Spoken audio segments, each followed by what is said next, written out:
एक निडर राजकुमारी। एक दिन वह शिकार पर निकली। घने जंगल में वह एक हिरण का पीछा करते हुए दौड़ रही थी। उसने धनुष से तीर चलाया, लेकिन वह तीर गलती से एक आशी की पत्नी को जा लगा। तीर की चोट से आशी की पत्नी की मृत्यु हो गई। राजकुमारी इस दुर्घटना से अनजान थी। जब आशी जंगल से लौटे और उन्होंने अपनी पत्नी की दशा देखी तो उन्हें बहुत दुख हुआ। उन्होंने अपनी दिव्य दृष्टि से सारा सच जान लिया। ऋषि बहुत क्रोधित हो गए और अपने पत्नी का बदला लेने के महल जाकर उन्होंने राजकुमारी को शाप दे दिया। जिस राजकुमारी ने मेरी पत्नी की जान ली है, फिर आशी ने ऐसा श्राप दिया कि वह अब मूर्ति बन जाएगी। देखते ही देखते राजकुमारी पत्थर की मूर्ति में बदल गई। राजा और रानी को जब इस घटना का पता चला तो वे बहुत दुखी हुए। उन्होंने अर्शी से विनती की, लेकिन अर्शी ने कहा, यह श्राप एक ही शर्त पर टूट सकता है। जिस दिन कोई राजकुमार इसे इसके रूप या सौंदर्य के बिना भी प्रेम करेगा, तभी यह जीवित होगी। राजकुमारी अब महल के बगीचे में एक सुंदर पत्थर की मूर्ति बनकर खड़ी थी। राजा ने चारों दिशाओं में संदेश भेजा, जो भी राजकुमार इस मूर्ति से सच्चा प्रेम करेगा, उससे राजकुमारी का विवाह किया जाएगा। समय बीतता गया। एक एक करके कई राज्यों से राजकुमार आए। उन्होंने मूर्ति को देखा। कोई हंसा, कोई ताना मारा, कोई मजाक उड़ाकर बोला। कौन जाने ये असल में कैसी दिखती थी? कहीं बहुत मोटी या क्रूप न हो। हम किसी मूर्ति से कैसे प्रेम करें? अगर बदसूरत निकली तो? हमें तो ऐसी स्त्री चाहिए जिसे देख सकें, न कि पत्थर की यह चुप प्रतिमा। हर बार राजा को निराशा हाथ लगी। धीरे धीरे सबको लगने लगा कि राजकुमारी शायद हमेशा के लिए पत्थर बन चुकी है। समय बीतता गया और एक एक करके राजकुमार महल आने लगे। पहला राजकुमार आया। उसने मूर्ति को देखा और हंसते हुए बोला, ये तो बिल्कुल पत्थर की मूर्त है। क्या पता कैसी दिखती थी असल में? दूसरा राजकुमार बोला, अगर ये बहुत मोटी निकली तो? मैं तो दुबली पतली रानी चाहता हूँ। तीसरा राजकुमार व्यंग्य से हंसते हुए कहने लगा, कहीं ये गुस्सैल या झगड़ालू न हो? फिर तो ये मूर्ति ही बेहतर है। चौथा राजकुमार थोड़ा डरते हुए बोला, कहीं इस पर भूत प्रेत का साया तो नहीं? ऐसे श्राप की मूर्ति से कौन विवाह करेगा? पांचवा राजकुमार ने तो मजाक में यह तक कह दिया, क्या पता ये मूर्ति ही हो, असली राजकुमारी तो मर चुकी हो। इन सब बातों से राजा रानी का दिल टूट गया। महल में उदासी फैल गई। सबने मान लिया कि कोई भी सच्चा प्रेम नहीं कर पाएगा। राजकुमारी और पत्थर की मूर्त। राजा विक्रम का आगमन जब सारे राजकुमार राजकुमारी की मूर्ति का मजाक बनाकर चले गए तो महल में निराशा छा गई। राजा और रानी ने धीरे धीरे उम्मीद छोड़ दी। समय बीतता गया। अर्शी का श्राप अब एक दुखद कहानी बन गया था। लेकिन एक दिन महान सम्राट राजा विक्रम किसी राजकीय कार्य से उस राज्य में आए। उनका तेजस्वी चेहरा, गंभीर आंखें और न्यायप्रिय स्वभाव पूरे देश में प्रसिद्ध था। राजमहल में उनके स्वागत की तैयारियां चल रही थीं। विक्रम जब महल के बागीचे से गुजर रहे थे, तभी उनकी नजर अचानक उस पत्थर की मूर्ति पर पड़ी। वह पल ठहर गया। वह वहीं रुक गए। मूर्ति की ओर देखते ही जैसे समय थम गया हो। ये कोई साधारण मूर्ति नहीं है, उन्होंने मन ही मन सोचा। उसकी नजरों में छुपा दर्द, उसकी मुद्रा में छुपा इंतजार, यह सब उनके हृदय को छू गया। वह बिना पलक झपकाए उसे देखते रहे। कितनी अद्भुत बात है, बिना शब्दों के भी ये कुछ कह रही है, जैसे इसमें कोई आत्मा बसी हो। उन्होंने आसपास के लोगों से पूछा और पूरी कहानी जान ली। श्राप, प्रेम की शर्त और उन राजकुमारों का मजाक। राजा विक्रम गंभीर हो गए। उन्होंने मूर्ति के पास जाकर धीरे से कहा, मैं नहीं जानता तुम कैसी थी, क्या सोचती थी या अब क्या चाहती हो, लेकिन तुम्हारे भीतर जो पीड़ा है वो मेरी आत्मा को छू गई है। अगर मेरा प्रेम तुम्हारी मुक्ति बन सके तो यह मेरा सौभाग्य होगा। उसने आंखें खोली और कहा, राजा विक्रम, तुम्हारा प्रेम मुझे जीवन में वापस लाया है। तुमने मुझे मेरे रूप से नहीं, मेरे हृदय से देखा है। राजकुमारी धीरे से मुस्कुराकर, मैं पत्थर हूँ विक्रम, पर जब तुम बोलते हो लगता है जैसे मेरी रगों में कुछ बहने लगता है। क्या यह प्रेम है? राजा धीरे से, अगर यह प्रेम नहीं है तो फिर कुछ भी नहीं है। तुम बोल सकती हो, मैं सुन सकता हूँ, और यही मेरे लिए जीवन से बड़ा वरदान है। राजकुमारी, कभी सोचती हूँ अगर मैं कभी पूरी न बन पाई तो क्या तब भी तुम यहीं रहोगे? राजा आंखों में स्थिरता लिए, तुम्हारे पूर्ण होने के लिए नहीं, मैं तुम्हारे साथ हूँ, क्योंकि तुम हो एक आत्मा जो मेरी आत्मा को पुकारती है। अगर तुम कभी भी चल न सको, मैं तुम्हें अपनी बाहों में लिए जीवन काट दूंगा। राजकुमारी की आंखों में फैली बार एक आंसू झिलमिलाया। पत्थर की त्वचा पर मानो प्रेम की पहली नमी पड़ी हो। राजा विक्रम के प्रेम से जब मूर्ति जीवित हुई तो पूरे राज्य में उत्सव मनाया गया, लेकिन खुशी अधूरी थी। राजकुमारी ने आंखें तो खोली, वह बोलने भी लगी, पर उसका शरीर अभी भी अधूरा था। पत्थर और मानव के बीच अटका हुआ। वह चल नहीं सकती थी, महसूस नहीं कर सकती थी, और उसका शरीर अभी भी ठंडा और कठोर था। सब हैरान थे। तभी आकाश में एक तेज प्रकाश हुआ और दिव्य वाणी सुनाई दी, श्राप पूर्ण रूप से तब टूटेगा जब कोई 4 गुप्त रहस्यों को खोजकर उन्हें सच्चाई, साहस और करुणा के साथ हल करेगा। तभी राजकुमारी को पूर्ण मानव रूप मिलेगा। सारे लोग स्तब्ध रह गए। राजा विक्रम ने उस भविष्यवाणी को सुना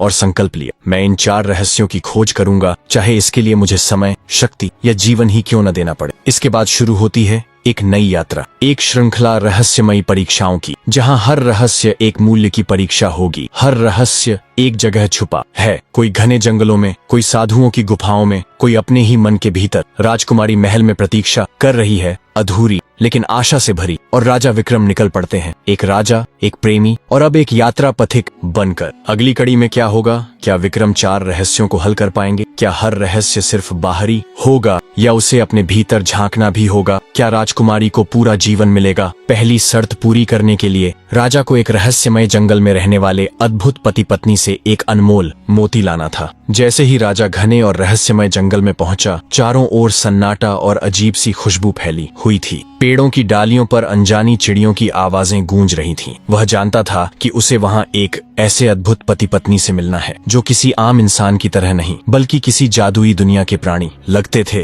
वो झील, जिसे अभी अभी झील कहा जाए, उसकी सतह इतनी शांत थी मानो सर्दियों के राज अपने दबाव गहरी नींद में सो रही हो। उस झील का पानी तरल से कहीं ज्यादा जमी जैसी थी। वो मोटे कांटेदार जड़ों वाले वृक्ष, ऊपर लिपटी टेढ़ी मेढ़ी लताएं और पत्तों की अपने अंदर समेटे हिलता लहराता हुआ, ये सब रात का अंधेरा। झील का पानी जैसे हलचल होने लगा और देखते ही देखते सतह को तोड़ता हुआ उसके पानी में हलचल मचाते हुए बाहर आया एक मानव शरीर। झील का पानी काले बालों वाला मानव शरीर था, गर्दन तक झूलते बाल, मांसपेशियों से सजी हुई भुजाएं जिनसे वो अपने चेहरे पर से पानी हटा रहा था। निकट पहुंच चुकी नाव की ओर देख रहा था। हल्का सा झुककर उसने अपनी बाईं हथेली बाहर की ओर रखी, फिर उसने खुद को खींचकर नाव में खींच लिया। उसका हर अंग थकावट और गीलापन से भरा हुआ, जैसे एक परत दर परत एक शानदार मानव शरीर गढ़ा गया हो, जैसे किसी प्राचीन काल के वाली बाहरी कला की मूर्ति। ऐसा लगता मानो आकाश के सारे तारे उस पर गिर पड़े हों।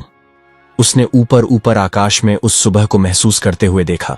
वो देख ही रहा था जब अचानक एक झपक उसके चेहरे पर पड़ी। इसी क्षण वो बोला, पवन चलाकर मैं घर पहुंचना चाहता हूँ। पवन झील को देखता हुआ झील से बाहर को चल दिया और तभी एक दूसरी मानव आकृति भी झील से निकली। ये आकृति एक झील की ही थी और पीठ से आई और उसी झील की किसी बेल की तरह उस पहले मानव शरीर की ओर लपक पड़ी। ऐसा हर बार होता था। वो झील में झपक लगाता जब उसे पानी नहीं खींच पाता, पर उसकी पत्नी की ये प्रेमी की तरह जकड़ने वाली बाहें बहुत लुभावना था। उसकी पत्नी का इस तरह पानी के बीच पास आकर प्रेम जताना, कितनी ही देर तक वो उस झील के पानी में साथ रहे। कुछ और भी था जो उनके मन में हिलोरे मार रहा था। इतना रस और इतनी आत्मा उसमें घुल गई थी कि उसकी त्वचा भी फूलनुमा हो प्रतीत होने लगी। कितनी ही देर तक वो गीली त्वचा और पानी में डूबते उतरते और अलग अलग करते रहे। फिर वक्त हो गया। वह बाहर आया और उसने पवन का हाथ कर अपनी पत्नी का हाथ भी थाम लिया। वे उस ऊंचाई पर स्थित किसी टावर की ओर बढ़ रहे थे जो कि उनका ही निवास था। वो अपनी पत्नी जैसी गीली आकृति को अपनी अंगुलियों और साफ हाथ सादे कपड़ों में किले की छत पर ले गए। जल्दी ही हर बार की तरह अंगुलनामा शुरू होता था। ऐसा ही हर बार होता था, मगर पति पत्नी राजा को देखकर आश्चर्य में पड़ जाते हैं। राजा मुस्कुराकर, तुम दोनों मन्ने देख के हैरान हो ना, पर असली हैरानी तो मेरी है। अरे तो मैं तो सोच भी ना सका था कि सच्चा प्रेम इतने सालों बाद फिर देखन ने मिल जाएगा। राजा पति पत्नी को देखकर भावुक हो जाते हैं और कहते हैं कि उनमें सच्चा प्रेम है, जो उनके प्रश्न का उत्तर है। फिर राजा उन्हें एक माला की मोती लाने को कहते हैं। राजा की बात सुनकर पति पत्नी अब अपने आश्चर्य पर काबू पाते हैं। उनकी आंखों में अब सवालों की चमक है और हृदय में एक बेचैनी जो उत्तर खोज रही है। पति नम्रता से, हे राजन, अगर हम आपके प्रश्न का उत्तर हैं तो क्या हमें भी आपसे कुछ पूछने का अधिकार है? राजा गंभीरता से, पवित्र प्रेम वालों का हर प्रश्न मेरे लिए आज्ञा है, पूछो, पर याद रखो तुम्हारे 2 प्रश्नों के उत्तर ही तुम्हें वह मोती दिला सकते हैं जिसकी तुम खोज में हो। पहेली 1 पत्नी द्वारा पूछी गई। बिना पंखों के उड़ती जाए, न थके न रुके, न चैन पाए न दिखे, फिर भी सब जाने, समय की हर सांस में पहचानी जाए। बता राजा, वो क्या है? उत्तर, सोच या मन। राजा कह सकता है कि यही वह शक्ति है जो प्रेम और त्याग के निर्णयों को जन्म देती है। पहेली 2 पति द्वारा पूछी गई। एक ऐसी चीज जो बांटी जाए तो बढ़ती है, न तौल में आती न थैली में भरती है, शब्दों से निकले तो दिल छू जाए। राजा बताओ वो कौन सी छाया है? उत्तर, प्रेम। राजा विक्रम के सामने दूसरा प्रश्न आया। एक ऐसे राज्य में जाओ जहाँ एक पिशाचिनी का आतंक है, उसे मारो और उस राज्य के राजा से एक मोती लेकर वापस आओ। यह कोई साधारण कार्य नहीं था, जहाँ रात के समय कोई भी बाहर निकलने की हिम्मत नहीं करता था। कहा जाता था कि पहाड़ी के नीचे एक पिशाचिनी रहती थी। उसी के डर से राजा भी किले में बंद रहता था। राजा विक्रम ने अपने तेज घोड़े पर चढ़कर वह लंबा सफर तय किया। पहाड़ों को पार कर जंगलों में अकेले चलते हुए वह अंततः पहुंचे जिज्ञासा पर्वत श्रृंखला पर। घने वन के बीच एक पुराना महल बना है जहाँ रहती है एक प्रेतनी जिसका नाम कालावती है। उसकी आयु लगभग 100 वर्ष होगी, किंतु अभी भी नवयुवतियों सी दीप्ति एवं सौंदर्य है। इसका कारण है कि वह 10 दिनों के प्रयासों किसी भी नवयुवक का हृदय उसका अपना बना लेती है। इसी कारण हेतु वह कुछ समय पहले राज्याश्रम नामक स्थान पर आई थी। राज्याश्रम एक बहुत ही शांति प्रिय स्थान है और वहाँ वैतालिक संगीत बहुत प्रिय है। किसी भी नवयुवक को वहाँ के स्वर, मधुरता एवं वैतालिक संगीत बहुत पसंद आते हैं। तो उसने सोचा क्यों न मैं कुछ दिनों के लिए इस राज्य में चल जाऊं। मुझे सरलता से हर नवयुवक मिल जाएगा जिससे मैं देख सकूं कि कोई भी युवा मुझसे प्रेम करता है या नहीं। उसकी इस सरलता में ही उसकी जटिलता थी, क्योंकि वो प्रेतनी थी और यह निर्णय लिया कि वहां जाकर वह किसी का हृदय प्राप्त करने की कोशिश करेगी और फिर भी असफल होने पर अपनी आत्मा को समाप्त कर देगी। उस वैतालिक राज्य में जहां वह पहुंची, वहां उसकी सौंदर्यता ने सबको आकर्षित किया जैसे कोई स्वर्ग की देवी। लेकिन असलियत में वह एक भयंकर राक्षसी थी जो इंसानों का दिल निकालकर खा जाती थी। यही उसका श्राप और उसकी ताकत थी। हर बार जब वह किसी का दिल खाती तो वह फिर से जवान और सुंदर हो जाती। उसका चेहरा दमकने लगता, आंखें लाल ज्वाला सी चमकने लगती और बालों में रात का अंधेरा उतर आता। परंतु अगर उसे समय पर दिल न मिले तो वह धीरे धीरे सड़ने लगती। उसका सौंदर्य गलने लगता और वह मौत के कगार पर पहुंच जाती। कभी वह सुंदर युवती बन जाती, कभी भोली साध्वी, तो कभी कोई दुखियारी कन्या। उसका एक ही मकसद था, लोगों को अपने प्रेम जाल में फंसाना। वह अपने शिकार के सामने आती, उसकी पसंद और चाहत के अनुसार रूप धरती और जैसे ही वह युवक उसकी ओर आकर्षित होता, वह उसकी आंखों में प्रेम उकेरती, धीरे से पास जाती, फिर उसे मारकर उसका दिल निकालकर खा जाती। लेकिन उसी राज्य में एक महापुरुष आए, राजा विक्रम, बुद्धिमान, निडर और गहरी तंत्र विद्या के जाता। उन्हें रूपजालिनी के बारे में सब कुछ पता था। उसका श्राप, उसका रूप बदलने का हुनर और उसकी कमजोरी, सच्चा प्रेम। माया मोहिनी को जैसे ही पता चला कि विक्रम राज्य में आए हैं, उसने उन्हें अपना अगला शिकार बनाने का फैसला किया। वह सबसे सुंदर रूप में उनके सामने प्रकट हुई। कोमल नारी, दुख से भरी आंखें, मधुर हंसी और मोहक चाल। पर विक्रम ने उसकी ओर देखा ही नहीं। उनकी आंखों में मोह नहीं, विवेक और सतर्कता थी। उन्होंने कहा, मैं जानता हूं तू कौन है और तू क्या चाहती है। तेरा प्रेम झूठा है और तेरा सौंदर्य एक छलावा। माया मोहिनी चौंक गई। कभी किसी ने उसका विरोध नहीं किया था। वह क्रोधित हुई, विकराल रूप धारण कर लिया। लाल आंखें, लंबे नाखून, काली धधकती लपटें। राजा ने तंत्र मंत्र से उसे रोकने की कोशिश की, लेकिन श्रापित आत्मा होने के कारण वह अमर थी। जब तक कोई उसका दिल तोड़कर प्रेम से इनकार न करे, वो मारी नहीं जा सकती थी। और वही विक्रम ने किया। उन्होंने उसे प्रेम नहीं दिया, न मोह न दया, बस सत्य का आईना दिखाया। उसका श्राप टूटने लगा, उसका रूप गलने लगा और एक चीख के साथ वो धूल बन गई। माया मोहिनी मर चुकी थी, लेकिन उसके साथ उस पिचाचिनी युग का अंत भी हो गया। राजा चंद्रवर्मा, जो उस राज्य के असली शासक थे, विक्रम के साहस, बुद्धिमत्ता और बलिदान से अत्यंत प्रसन्न हुए। उन्होंने कहा, हे महावीर विक्रम, आपने हमारे राज्य को उस पिचाचिनी के आतंक से मुक्त कर दिया। जो कार्य हमारे अपने वीर सेनापति न कर सके, वह आपने अकेले कर दिखाया। मैं आपकी क्या सेवा कर सकता हूँ? मुझे कुछ नहीं चाहिए, बस वह मोती दीजिए जो आपकी राजकोष की सबसे रहस्यमयी वस्तु मानी जाती है। राजा विक्रम का तीसरा रहस्य। राजकुमार को शेर से बचाकर मोती लाना पर्ण नगरी से लगभग 20 कोस दूर, जहां तक नजर जाए अंधेरा ही अंधेरा। इतना घना आरण्यक प्रदेश की भास्कर देव की किरणों को भी धरती तक पहुंचने में परिश्रम करना पड़े। हिंसक जीवों और विष वृक्षों से भरा क्षेत्र, जहाँ मार्ग पर हर दूसरे तीसरे वृक्ष पर विष वृक्ष लिपटे हुए दिखाई पड़ जाते थे। ऐसे ही एक वृक्ष के नीचे राजकुमार शील ने अपने धनुष बाण लिए आसन जमाते हुए ध्यानस्थ अवस्था में प्रवेश किया। राजकुमार शौर्यवीर, किंतु अभी बाल्य अवस्था में ही बाल्यत्व वर्षों की सीमाएं लांघ चुका था। माथे पर तिलक, कंधे तक काले घुंघराले बाल, बलिष्ठ भुजाएं तथा चौड़ा सीना, सिर से पांव तक राजसी वेशभूषा और मुख पर फैला हुए तेज ऐसा लगता था जैसे साक्षात कामदेव का धनुष पर पदार्पण हुआ हो। जैसे ही किसी झाड़ी के पीछे से आती हुई राजकुमार और सतर्क हो गया। झाड़ी के पीछे छिपे व्यक्ति को आभास हुआ कि झाड़ी के पीछे छिपे व्यास की सांसें रुके हुए उसके धनुष पर बाण चढ़ाना वह चाहता था कि बाण की टंकार ध्यानस्थ राजकुमार को सुनाई दे। उसने बाण व्यास की हथेली से आवाज को मार्गदर्शक बनाया, किंतु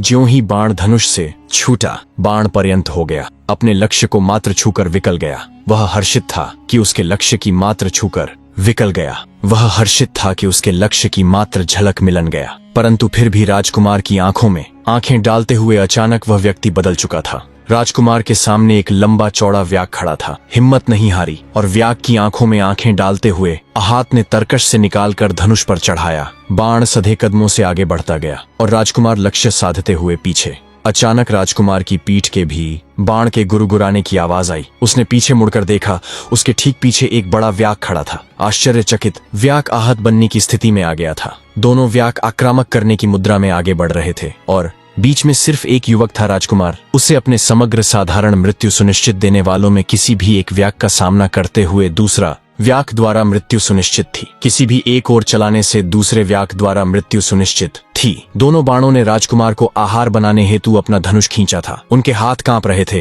राजकुमार के हाथ से धनुष छूट गया, जैसे भयातुर होते हैं। अज्ञात मृत्यु की निकटता राजकुमार की दृष्टि को धुंधला कर गई। जैसे ही दोनों व्याघ्र बाण छोड़ने ही वाले थे, हाथ से एक बाण आकर व्याघ्र के ठीक बीच में आकर खड़ा हो गया। राजकुमार के पास अपनी रक्षा के लिए धनुष था, परंतु उसका निशाना चूक गया। शेर ने आगे बढ़ते हुए जब झपट्टा मारा, उसी क्षण वक्त पर वहां पहुंच गए। राजा विक्रम ने शेर पर सीधा प्रहार किया। तलवार शेर की आंखों के बीच उतर गई। एक तेज गर्जना के साथ शेर धूल में समा गया। उसके साथ ही पूरे वन का अंधकार छंट गया। जंगल इतना सुंदर था कि समय का पता ही नहीं चला। धीरे धीरे सूर्य अस्त होने लगा और अंधेरा छाने लगा। दासियां डरने लगीं, मगर राजकुमारी ने कहा, डरो मत, हम अभी लौट चलेंगे। जैसे ही वे वापसी का रास्ता ढूंढने लगीं, एक ठंडी हवा चली। तभी जंगल की शांति टूट गई। चार दिशाओं से अजीब आवाजें आने लगीं। पेड़ों की शाखाएं हिलने लगीं और जमीन थरथराने लगी। तभी वहां प्रकट हुए चार भयानक दानव। एक की आंखों से आग निकल रही थी, दूसरे के हाथों में पानी के भंवर थे, तीसरा हवा की तरह अदृश्य होकर घूम रहा था और चौथा सिर्फ परछाई था। उसका कोई ठोस रूप नहीं था। दासियां चीखीं और भागने लगीं, लेकिन राजकुमारी स्तब्ध खड़ी रही। दानवों में से एक गुर्राया, तू अब हमारी बंदी है, जब तक कोई तुझे बचाने न आए। राजकुमारी को एक अग्निकुंड के बीच ले गए, जहां उसका बलिदान करने की योजना थी। जैसे ही राजा विक्रम अग्निकुंड के पास पहुंचे, उन्होंने देखा कि राजकुमारी वैदेही बेहोश पड़ी है और चारों दानव उसके चारों ओर खड़े हैं। विक्रम ने तलवार निकाल ली और ललकारा, राजकुमारी को छोड़ दो, नहीं तो यमलोक भेज दूंगा। सबसे बड़ा दानव गर्जा, तलवार से नहीं, बुद्धि से जीत होगी। अगर तू हमारे 5 प्रश्नों का उत्तर दे सका तो हम उसे छोड़ देंगे, वरना।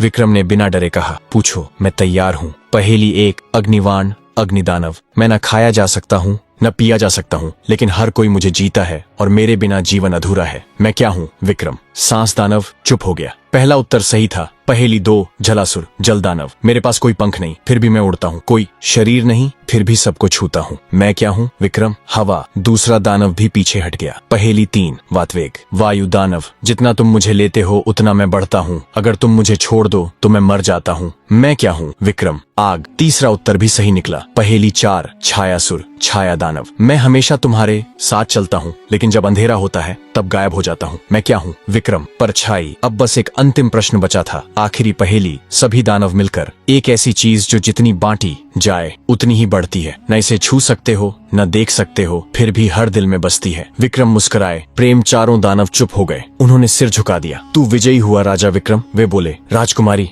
अब स्वतंत्र है, तूने चौथा रहस्य पा लिया। प्राण रक्षक महाराज, राजकुमारी बोली, आपने मेरे लिए प्राणों का संकट उठाया। मैं जीवन भर आपकी आर्नी रहूंगी। बताइए, मैं आपके लिए क्या कर सकती हूँ? राजा विक्रम मुस्कुराए। उन्होंने हाथ जोड़ते हुए कहा, राजकुमारी, मुझे न राज चाहिए न इनाम, बस यदि संभव हो तो मुझे वह एक मोती दे दीजिए जो आपकी माँ की दी हुई वह माला है, जिसे आप हमेशा अपने हृदय के पास रखती हैं। राजकुमारी चकित हुई। यह मोती तो मेरे लिए बहुत प्रिय है, यह माँ की अंतिम निशानी है, लेकिन आपने आज मेरे प्राण बचाए हैं तो यह आपका हक बनता है। उसने कांपते हाथों से वह मोती विक्रम को सौंपा। जैसे ही विक्रम ने मोती छुआ, वह अचानक चमकने लगा। राजा विक्रम अब 4 रहस्यों को पार कर चुके थे। हर रहस्य के अंत में उन्हें एक एक दिव्य मोती प्राप्त हुआ था। राजा विक्रम द्वारा बनाई गई 4 मोतियों की माला तैयार हो चुकी है। हर मोती जादुई आभा से चमक रहा है और कमल रेशम के धागे ने इन्हें एक सूत्र में बांध दिया है, जो अब विक्रम की यात्रा का ताबीज बन चुका है। राजा विक्रम का राजकुमारी के पास वापसी। जैसे ही राजा विक्रम ने अपनी यात्रा के 4 मोती जोड़े और माला बनाकर राजकुमारी के गले में पहना दी, वह माला केवल एक गहना नहीं